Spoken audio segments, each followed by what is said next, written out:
Moi sans tabac en Bourgogne-Franche-Comté. En novembre, on teste et on accompagne l'arrêt du tabac ensemble. Dans la continuité des témoignages réalisés dans le cadre de l'opération Moi sans tabac, l'IREPS accueille Mesdames Para, cadre de coordination, et Duvigneau, infirmière tabacologue de l'Association du Renouveau, qui viennent nous parler du centre d'hébergement et de réinsertion sociale, l'une des structures d'accueil et d'accompagnement de l'association, s'adressant à des personnes exclues ou en risque d'exclusion et présentant un problème d'addiction, dont celle liée à la consommation de tabac. Bonjour mesdames.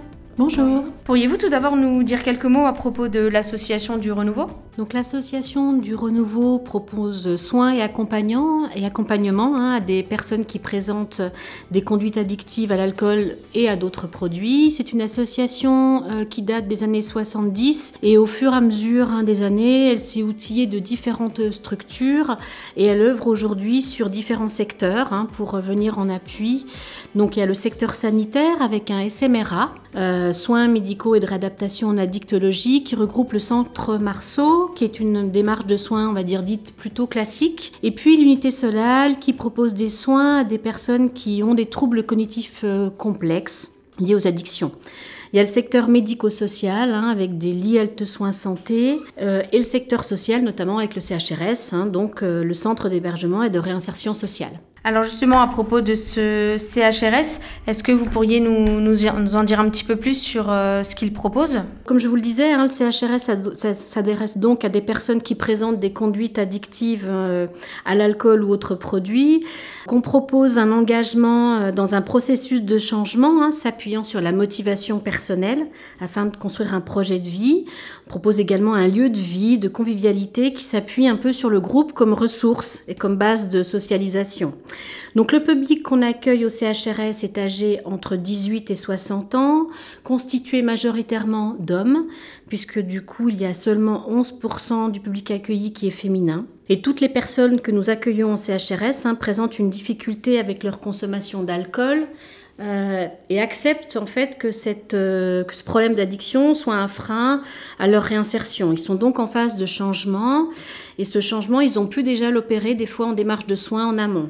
Donc c'est un public qui est très fragilisé, qui combine plusieurs dépendances à plusieurs produits, ainsi qu'une situation de précarité. Donc c'est deux problématiques qui s'entrechoquent un peu, qui nécessitent un accompagnement spécifique qui se retrouve aussi bien dans les soins que dans le social, puisque l'addiction est une composante majeure qui vient se surajouter aux missions traditionnelles des centres d'hébergement et de réinsertion sociale. Donc on a plutôt une mission on va faciliter, on va aider les personnes dans l'accès à l'ensemble de leurs droits, dans l'amélioration de leur santé physique et psychologique, dans le maintien ou dans la reprise de leurs liens familiaux, sociaux, et puis dans le maintien ou le retour à l'insertion professionnelle. Alors ça se fait au travers d'une expertise des professionnels qui sont composés d'une équipe de travailleurs sociaux avec un temps de psychologue et un temps de médecin psychiatre, dans le cadre d'une prise en charge individuelle afin d'aider le résident à construire un projet de vie, mais également au travers d'activités collectives, puisque la dynamique collective reste un appui important et intéressant pour le maintien de l'abstinence.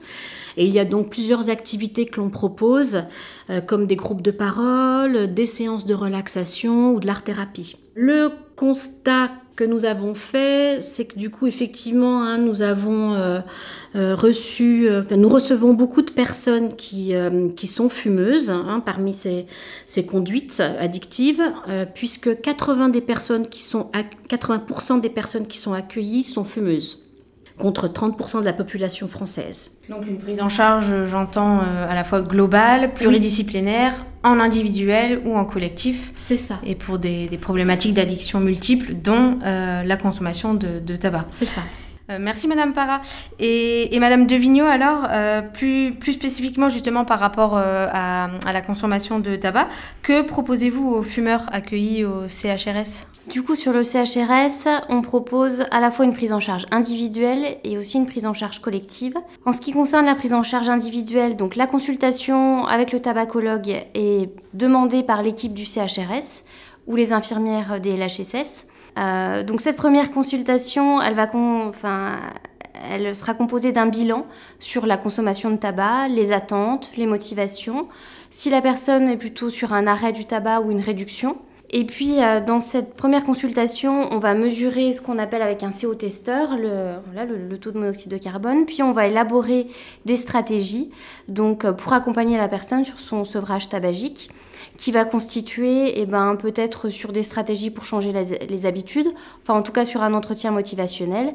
Et aussi, ça peut déboucher sur une proposition de traitement de substitution nicotinique. Et si jamais la personne souhaite également tester la vapote, enfin la vape, la cigarette électronique, on peut aussi lui proposer donc un prêt de modèle avec des liquides, puisqu'on a en notre possession du matériel fourni par l'association Vape du Cœur, avec laquelle nous travaillons. Donc concernant la prise en charge du tabac sur le CHRS de manière collective, on a établi donc différents ateliers. On a d'abord un groupe de sensibilisation qui est mené avec l'infirmière des LHSS et un travailleur social du CHRS. Donc là qui va être plutôt un temps en fait où on propose une sortie sans tabac, une activité sans tabac, donc quelque chose de plutôt ludique, où on peut faire des fois de la cuisine ou faire une balade, une sortie bowling, mais en tout cas un temps où les résidents sont invités à ne pas fumer et où on peut parler justement de sa consommation de tabac, des difficultés, est-ce qu'on aura envie d'arrêter, enfin voilà, ça permet d'ouvrir le sujet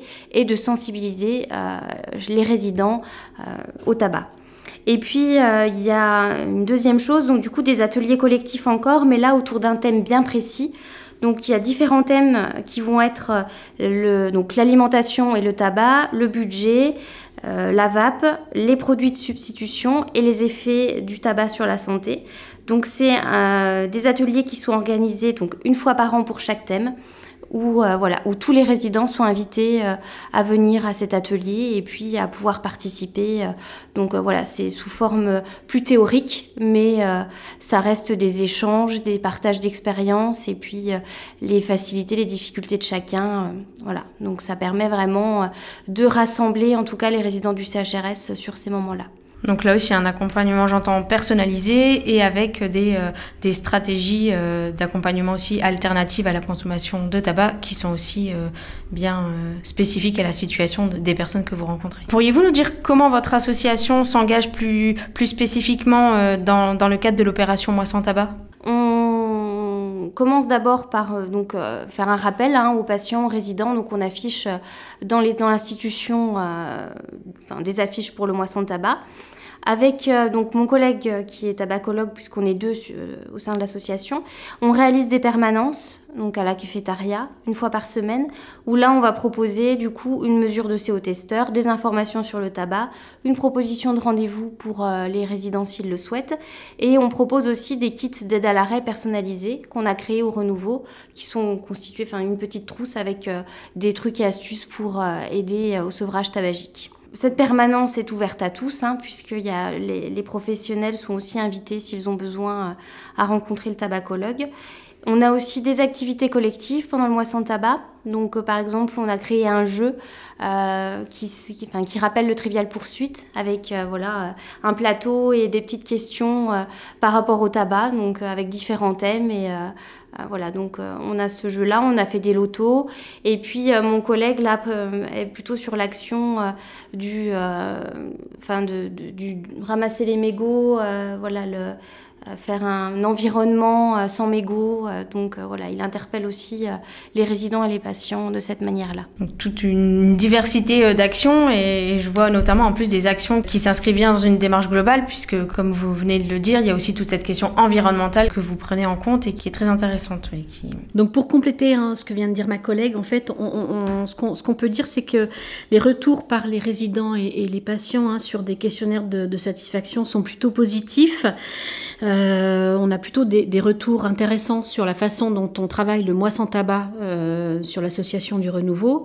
Et puis pour les salariés, en fait, on a mené une enquête blouse blanche que nous sommes en train de traiter. Nous avions rajouté des items sur cette enquête parce qu'on avait pris sur le site du RESPAD, mais on a rajouté des items qui nous sont propres, notamment sur la signalétique et puis sur le fait de fumer entre professionnels ensemble. Et le constat qu'on fait suite à cette enquête, c'est que les salariés seraient plutôt d'accord pour aller fumer séparément. En tout cas, on va utiliser le mois sans tabac pour leur demander de faire attention à ne pas aller fumer ensemble, histoire de ne pas multiplier les cigarettes successives. Donc vous agissez non seulement auprès du public accueilli, mais aussi auprès des professionnels et salariés qui les accompagnent.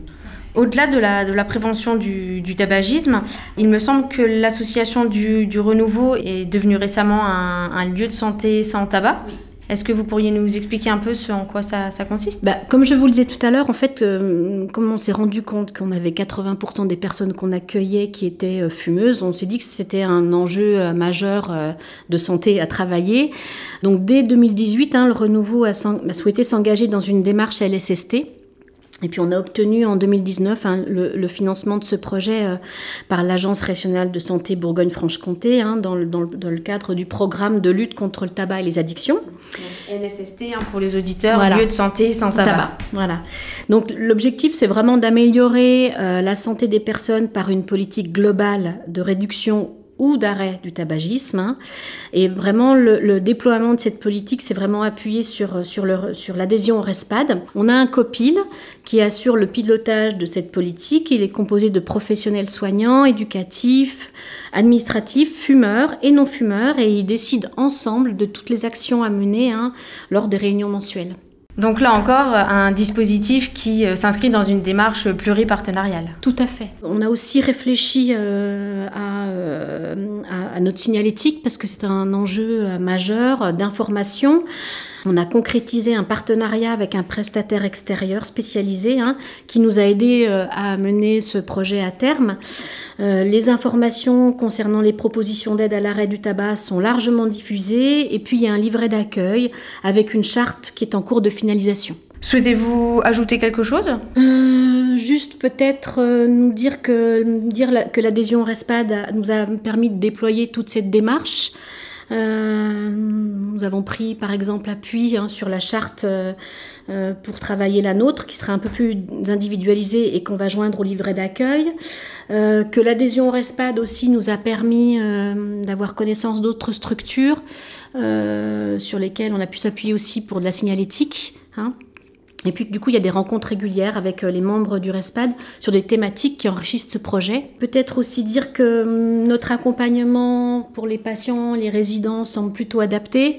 Ça fonctionne plutôt bien, même si au niveau collectif, il y a encore des choses à améliorer. Le constat qu'on fait, en tout cas, suite à notre rapport d'activité de 2022, c'est que le pourcentage des fumeurs a diminué entre l'entrée et la sortie de chaque structure, puisque sur le SMRA, sur le secteur sanitaire, à l'entrée, il y a 60% qui sont fumeurs et il n'y en a que 40 qui ressortent fumeurs. Et puis sur le CHRS, on est à 76% pour les entrées contre 56% à la sortie. Eh bien, merci beaucoup de ce riche témoignage. Pour en savoir plus sur l'opération Mois sans tabac, rendez-vous sur le site de l'IREPS au www.ireps-bfc.org et retrouvez ce podcast en ligne sur notre chaîne YouTube. Et n'oubliez pas, en novembre, on vous accompagne et on arrête ensemble.